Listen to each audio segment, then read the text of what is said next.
"Ah, Finkel," he said. "Your staff were telling me about the terrific job you've done here." "We're one team and one dream," said Karen.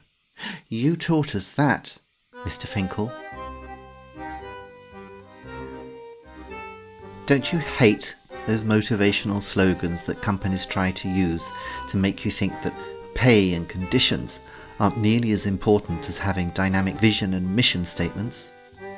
And even worse than the slogans are the demotivator bosses who'll say things like, "Don't call it a dream, call it a plan," or "Nobody's perfect, but a team can be," to you, just as they announce how the department is about to be restructured and your job is going to be outsourced. But sometimes these demotivators can be beaten. It just needs everybody to pull together, to row in the same direction, or sing from the same hymn sheet. It just needs teamwork. The trouble began when Mr Finkel was made head of the office where I work as a secretary. He came with a big reputation for being able to improve teamwork. I admit we had a few small problems. My best friend Julie, from accounts, she'd stopped talking to Steve from purchasing after last year's office Christmas party. Well, he spilt a glass of red wine on her white skirt and didn't pay the cleaning bill. Karen, our receptionist, was tired of Tony, the sales manager, always asking her to put money in the traffic meter for his car outside the building. So, one day, she made an anonymous phone call to the traffic police and asked them to tow his car away.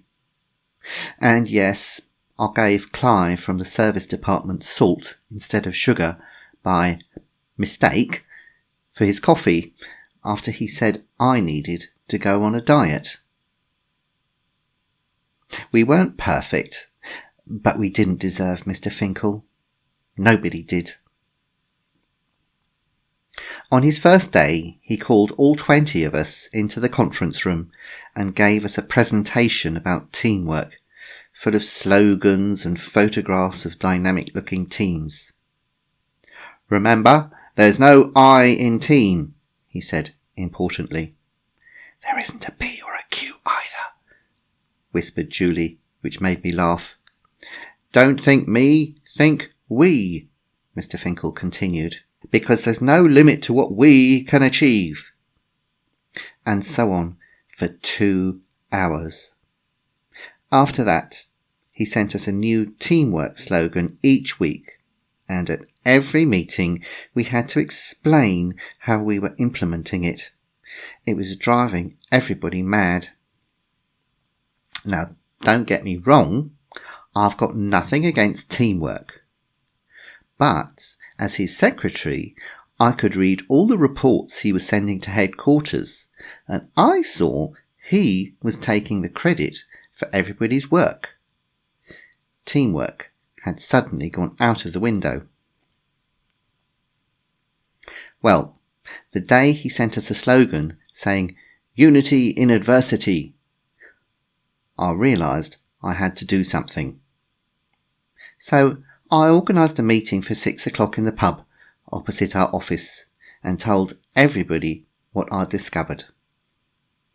"Unbelievable," Karen said. "He's using us for his career." "What about complaining to old Mr Harris, the big boss?" suggested Clive. "He's coming next week to see Finkel," said Steve. "Complaining won't help," said Tony. "He'll just think Finkel needs more time. We need to find a way to get rid of him."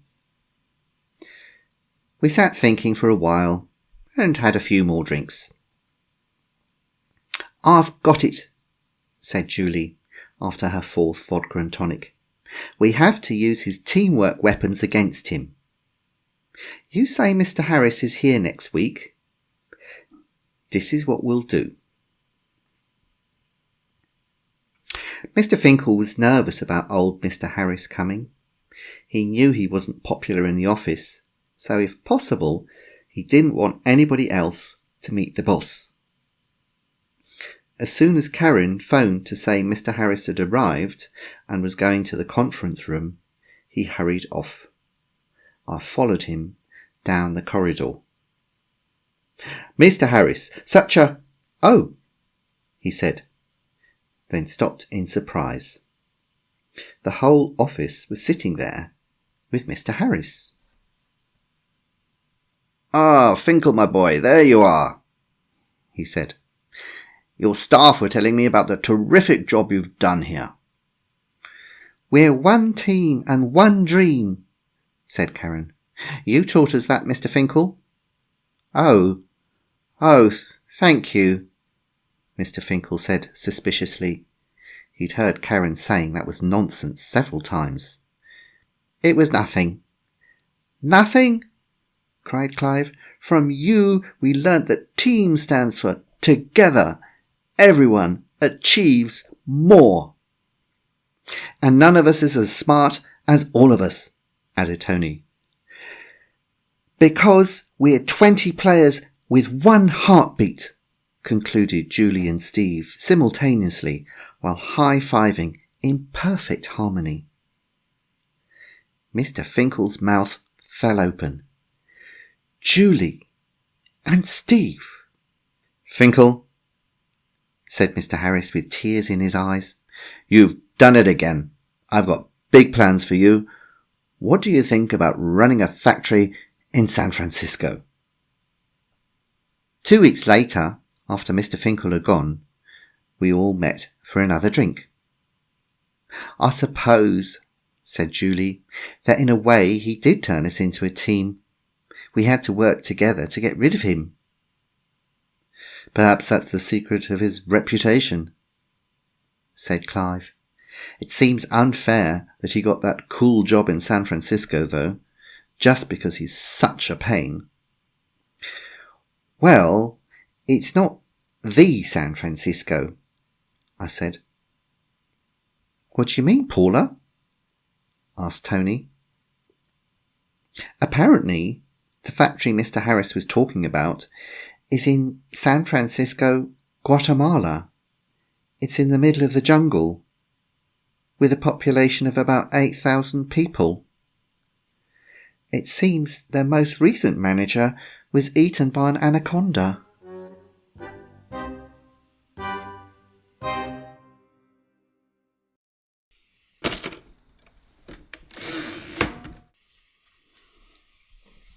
Teamwork was written for a magazine called Speak Up in 2015. And it features two of my favourite characters, Julie and Paula. And if you've listened to my podcast in the past, then you will perhaps be familiar with these two. They feature in several of my stories, and if you go to my website, you can find them. You just look under the category Julie and Paula. And these two are always getting into trouble and always causing mischief, but they're never malicious. They just have a capacity for getting into trouble. The ending of the story, where Mr Finkel is sent off to manage a factory in the jungle in Guatemala, has a huge debt to one of my favourite films, a film called 9 to 5, which featured Lily Tomlin, Dolly Parton and Jane Fonda. And I won't describe the plot if you don't know it. You should definitely have a look at it. But the film was, I think, in many ways ahead of its time, because many of the ideas about how a workplace should be organised, things like autonomy, flexible working, childcare, are now actually being put into action, partly, of course, because of the pandemic. But the main thing that I'm making fun of is this kind of pseudo-philosophy that companies sometimes adopt, which a lot of it comes from the whole self-help affirmation culture. And not that I have a problem in particular with self-help. I think there are an awful lot of good things there. But one area that I don't particularly like is that area of affirmations. which is the idea that people are completely in charge of their own destiny and that they make their success or not, which ties in, of course, quite strongly with the American dream. And a lot of the affirmation gurus, of course, come from the US. Here's a couple of beauties. Napoleon Hill, he's not the originator of the affirmation culture, but he's certainly one of their stars from the 20s and 30s. Here's an example. Whatever the mind of man can conceive and believe it can achieve. And here's another one, Stephen Covey. I am not a product of my circumstances, I am a product of my decisions. I find these really annoying because I think they come from people who've grown up in a white privileged background. And a while ago, I was in Vienna and I went with my son to one of the university faculties there, where they had an exhibition by the students. And one of them, an artist, had added these kind of slogans to pictures of desperate refugees being bombed or in tiny boats or trying to cross borders. And it made me realize how ridiculous such statements can be, particularly those that put the emphasis for people's personal success purely onto them.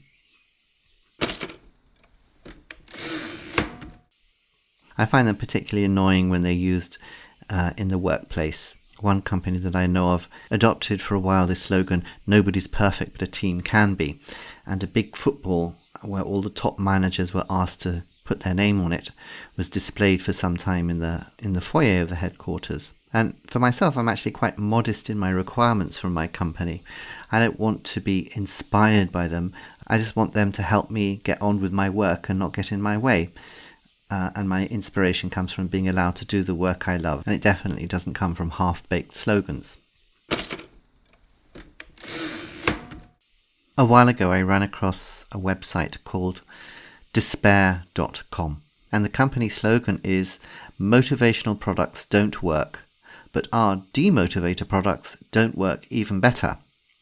And they say about themselves, when we started Despair, we had a dream to crush other people's dreams. But we knew, given our goal, we'd be in for a fight. After all, the motivation industry has been crushing dreams for decades, selling the easy lie of success you can buy. That's why we decided to differentiate ourselves by crushing dreams with hard truths. And they have lots of merchandise, mugs, posters, card packs, all sorts of things like that. And they're quite fun. And an example of the kind of poster is they have a picture of a child drawing on a blackboard. Underneath it says knowledge, and then it says, I believe that children are our future, and that terrifies me. And they have that classic picture that you've seen a million times of a group of people who've all put their hands in the middle, one on top of each other, and it says, meetings. None of us is as dumb as all of us. Or another poster, never give up. Never stop trying to exceed your limits. We need the entertainment. And one more, believe in yourself, because the rest of us think you're an idiot. So probably after this story today, you're feeling hopelessly unmotivated and you really don't want to settle down to do any work. So I suggest you probably be better off listening to all the other stories on my podcast. Remember, you can access all my stories on my website, www.behindthebottomline.com, and Apple Podcasts. And you can also leave a review or give the show a rating. Next week's story is called Negatron Nick, and we're back with Nick Samuel and his horrible boss JJ at Top Foods PLC, and I hope you'll join me next week. Until then, take care and goodbye.